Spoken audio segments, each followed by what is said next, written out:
कहते-कहते अब इसे इंग्लिश में क्या कहेंगे? आइए सीखते हैं आपके अपने चैनल ईश्वर हिंदी 1 टू 1 पे। नए हैं अगर तो फॉलो कर लीजिएगा, सब्सक्राइब कर लीजिएगा। देखिए इसके लिए आप एक सिंपल सा फ्रेज़ इस्तेमाल कर सकते हैं, इन द मिडल ऑफ। वो कहने मतलब कहने का जो प्रोसेस था वो कंप्लीट नहीं हुआ था, तभी तो आप कह रहे हैं कि कहते-कहते। So in the middle of saying something और इसके बाद एक कॉमा डालिए, फिर इसके आगे का जो भी रहेगा वो ट्रांसलेट करेंगे आप। So in the middle of saying something वह रुक गया, he stopped.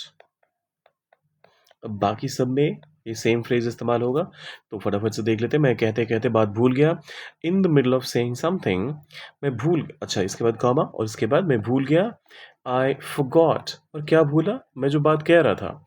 So I forgot my point. होता है ना, हमारे साथ भी तो होता है कि कुछ कह रहे हैं और बीच में ही भूल गए बस।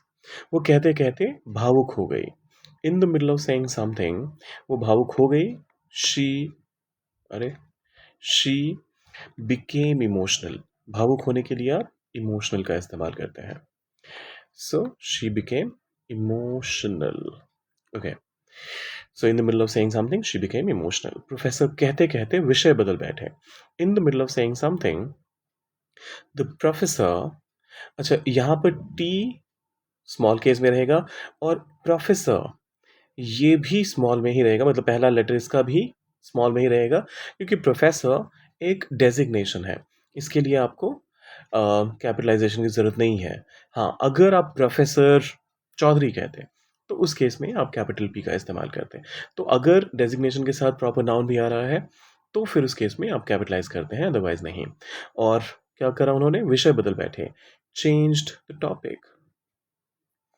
और विषय बदल बैठे इस चीज़ को और बहुत ज़्यादा पर्टिकुलरली अगर आप ट्रांसलेट करना चाहते हैं तो आप ये भी कह सकते हैं, the professor ended up changing the topic. And up के साथ आप हमेशा आईएनजी का इस्तेमाल करते हैं, इसका ध्यान रखिएगा। So the professor either changed the topic or the professor ended up changing the topic in the middle of saying something. अब ये आखिरी वाला, वो कहते कहते मुस्कुरा दिया, इसका ट्रांसलेशन आपने कमेंट में लिखना है और जाने से पहले लाइक शेयर और सब्सक्राइब करके जाना है। मिलते हैं जल्दी।